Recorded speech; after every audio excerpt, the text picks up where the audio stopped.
observar este sistema. Inmunidad de tipo celular.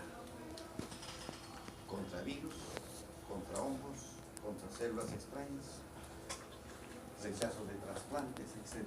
Ahí entra el mecanismo de inmunología de tipo celular, a cargo de un linfocito cerebral. Ellos van a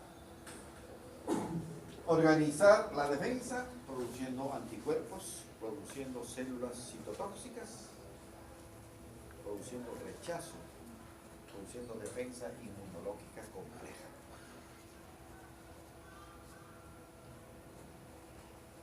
Promoviendo activación de macrófagos, o sea, macrófagos, células citotóxicas, inmunoglobulinas, etc. Todo este mecanismo defensivo está a cargo del linfocito. De ahí, entonces, que la sangre tiene una función esencial defensiva. Segunda gran función de la sangre. Hemos hablado respiratoria, pero defensiva. Defensa inmunológica inespecífica, los neutrófilos, defensa inmunológica de tipo celular, los linfocitos cerebrales. De ahí el problema serio de la última epidemia, pues grave, estamos viviendo como un problema de salud más grave de toda la historia de la humanidad, la infección por el VIH. No hay vacuna. Los americanos dijeron, cuando apareció en el 80 la epidemia, dijeron que la vacuna iba a estar lista en el año 90. Y ya estamos en 2014. Se han diseñado estrategias de tratamiento, antibióticos retrovirales, antirretrovirales, muy bien, que amenguan, que prolongan el periodo de latencia, pero no hay vacuna. Entonces, infección por VIH, primera etapa, infección. Segunda etapa, seroconversión. Comienzan a aparecer los anticuerpos y podemos detectarlos mediante la prueba ELISA, anticuerpos contra VIH. Esa seroconversión va entre 6 a 12 semanas. Pero esa seroconversión puede ocasionalmente prolongarse hasta el año. Pero en el gran porcentaje, 6 a 12 semanas. De ahí, tercera etapa, una latencia prolongada de 7 a 10 años, en que el paciente luce aparentemente normal, pero tiene el virus en la sangre. Cuarta etapa final, SIDA, el síndrome de inmunodeficiencia, mira que es la etapa final con una expresión clínica florida, cáncer, infecciones graves, virales, bacterianas, etcétera, etcétera. Estas son las etapas del SIDA. Esta etapa de latencia se puede prolongar, se puede controlar con antirretrovirales, pero nada más, no lo estamos curando.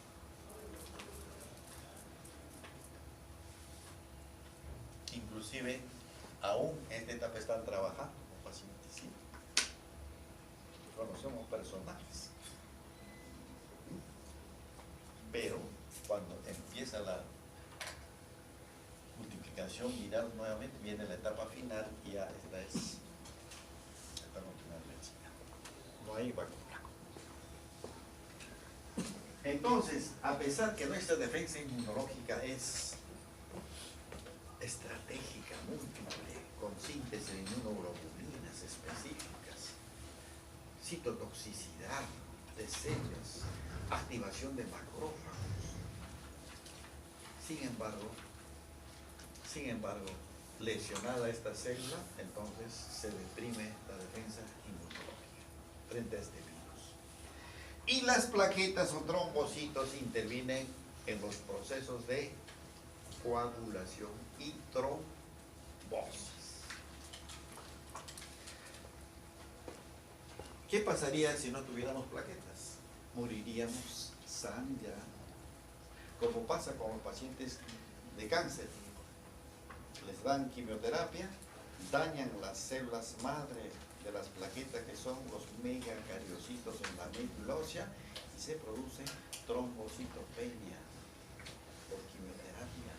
Entonces, por eso los pacientes con cáncer o mueren sangrando o mueren por infecciones, por falta de defensa inmune.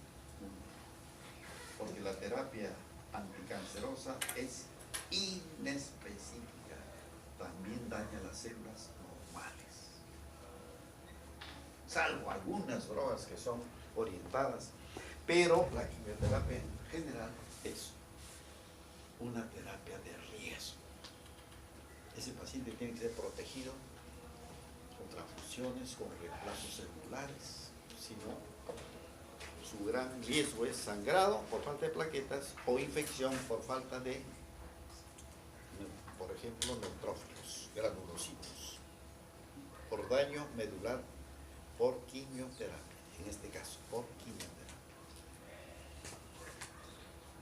Entonces, si un paciente está sangrando porque no tiene plaquetas, o ha disminuido la plaqueta, en vez de tener 150 a 350.000 por milímetro cúbico, le han bajado a 20.000, está en riesgo inminente de sangrado grave. ¿Y cuál es el sangrado grave por falta de plaquetas? Hemorragia cerebral o gastrointestinal. Y el único camino para solucionar esto es transfusión de plaquetas. Entonces, tomamos la donación de una bolsa de sangre, tomamos al donante una bolsa de sangre, la centrifugamos, separamos el paquete globular, el plasma lo pasamos a otra bolsa y acá lo centrifugamos a gran velocidad, 3.000, 4.000 revoluciones por minuto, y las plaquetas están aquí en el fondo. Las suspendemos en un volumen pequeño de plasma y esta es la unidad de plaquetas.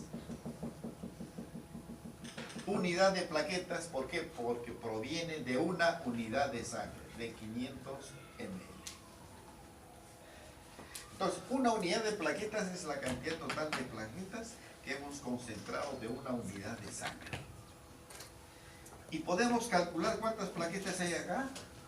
Claro que sí. ¿Ya ven? O sea que hematología es todo esto. A la final es aritmética. Entonces nuestros problemas clínicos también se convierten así. Entonces, supongamos el problema. El paciente está sangrando y tiene 20.000 plaquetas. Para sacarlo del peligro de sangrado, mínimo tenemos que corregirle a 100.000 plaquetas por milímetro cúbico. Entonces, de 20.000 a 100.000, tenemos que subirle 80.000 plaquetas más por milímetro cúbico. ¿Sí o no? La pregunta sería, entonces, ¿con cuántas unidades le corregiré? ¿La verdad? Entonces necesito saber cuántas plaquetas habrá en una unidad de sangre. Muy bien. Si el donante tiene 200.000 plaquetas por milímetro cúbico, miren, el donante tiene 200.000 plaquetas por milímetro cúbico. La pregunta sencilla es, ¿cuántas plaquetas tiene la unidad de plaquetas? Entonces multiplico 200.000 plaquetas por milímetro cúbico, por centímetro cúbico será por 1.000, y por la unidad de sangre será por 500. Listo, ya está. 200.000 por 1.000 y por 500. Listo. Esta es la unidad, la cantidad total de plaquetas que tiene una unidad de sangre. O sea, más o menos de 10 a la décima, 10 a la 11ª potencia de plaquetas.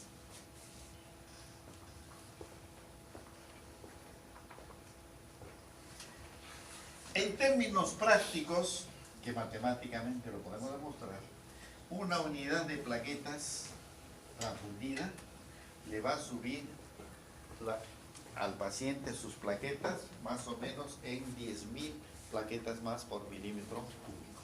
O sea, si tenía 20.000 y usted le indica una unidad, transfusión de una unidad, apenas le va a subir a 30.000. Va a estar en el mismo problema. Entonces tenemos que indicarle 8 unidades de plaquetas para llevarle a 100.000, ¿verdad? Eso porque sabemos en términos prácticos. Y para saber si realmente esta transfusión de plaquetas le sube en 10.000, ¿lo demostramos matemáticamente? Claro. Dividimos toda esta cantidad de plaquetas en su volumen sanguíneo total del paciente. ¿Sí o no?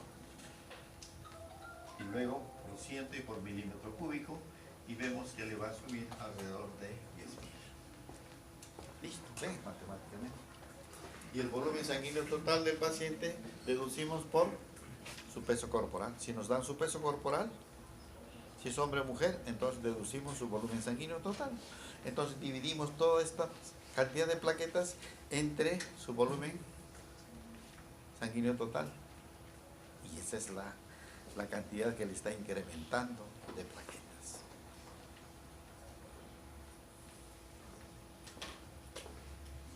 Pero les voy a decir en la práctica otro, pero ya es en el campo clínico, ¿no? Las plaquetas transfundidas no son realmente compatibles. Para que sean compatibles tendríamos que hacerle el estudio HLA. Es el sistema de antígenos leucocitarios humanos.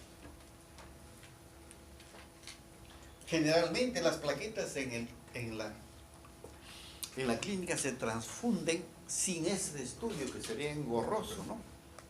Entonces, y resulta que las plaquetas son viables solo en el 50%,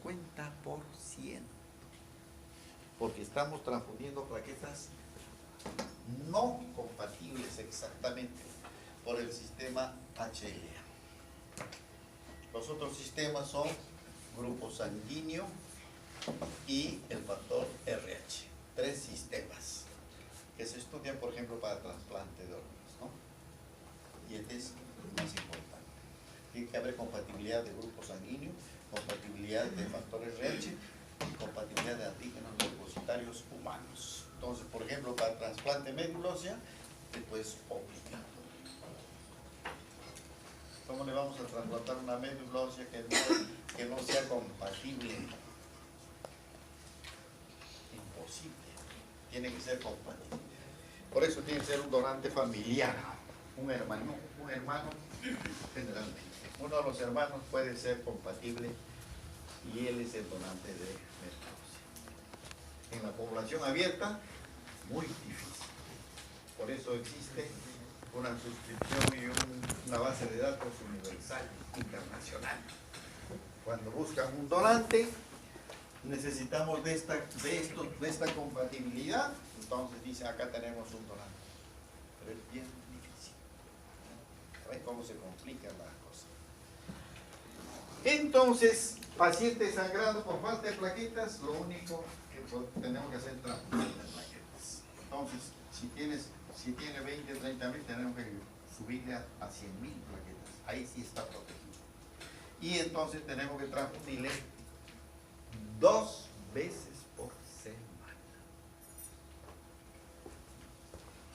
Durante mínimo 10 días. Ya digamos 2 semanas.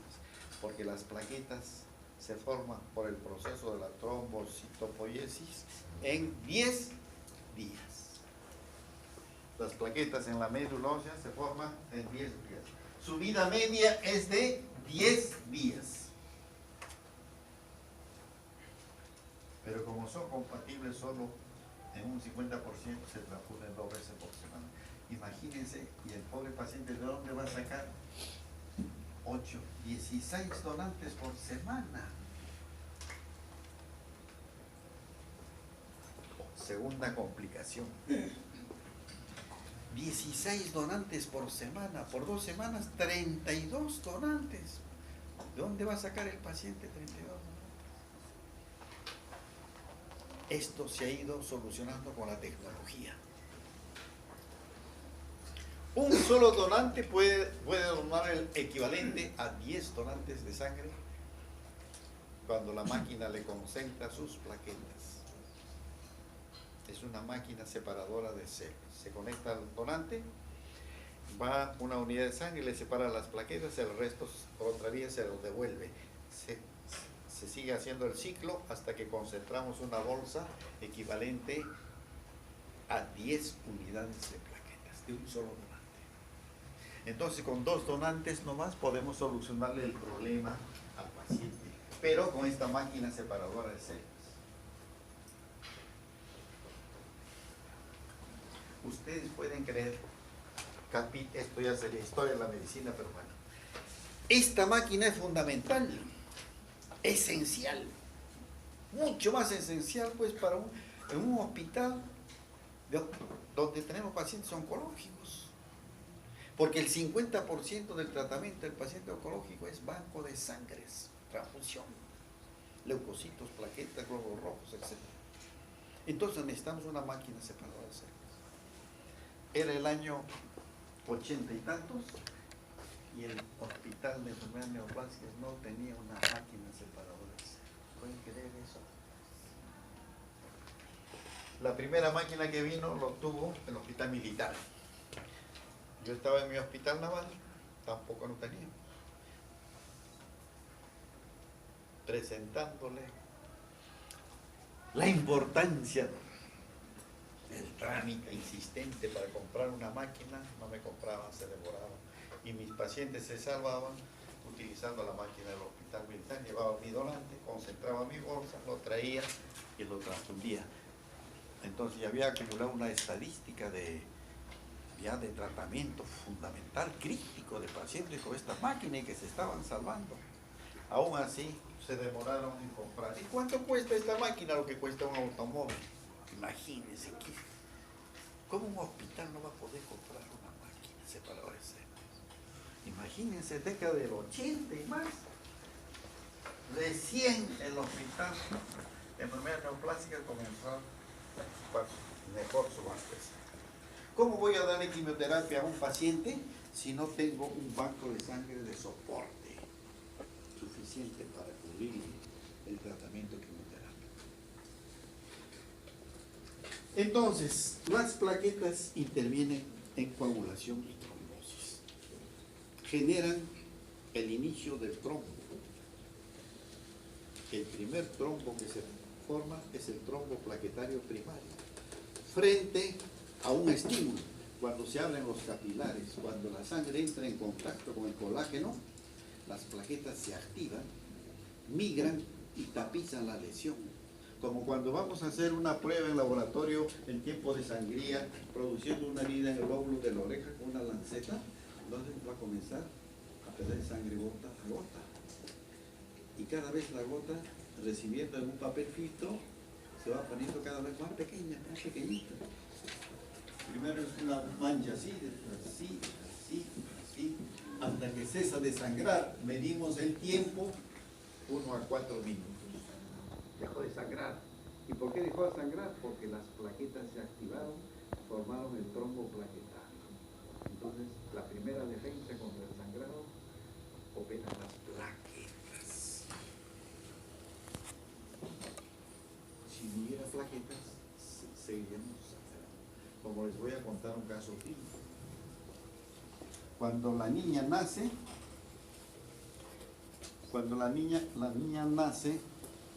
pero en este caso era un factor de coagulación. Para que se forme la coagulación de la sangre, intervienen las plaquetas, luego intervienen 15 factores proteicos, a excepción del calcio, en la coagulación sanguínea por una estimulación en cascada, por eso se llama la cascada, hasta que se forma la fibrina, el coágulo estable, y ese coágulo nos va a defender de la hemorragia por un tiempo. Cuando ya el organismo no necesita, entonces viene un sistema en que lo disocia el coágulo, el sistema fibrinolítico.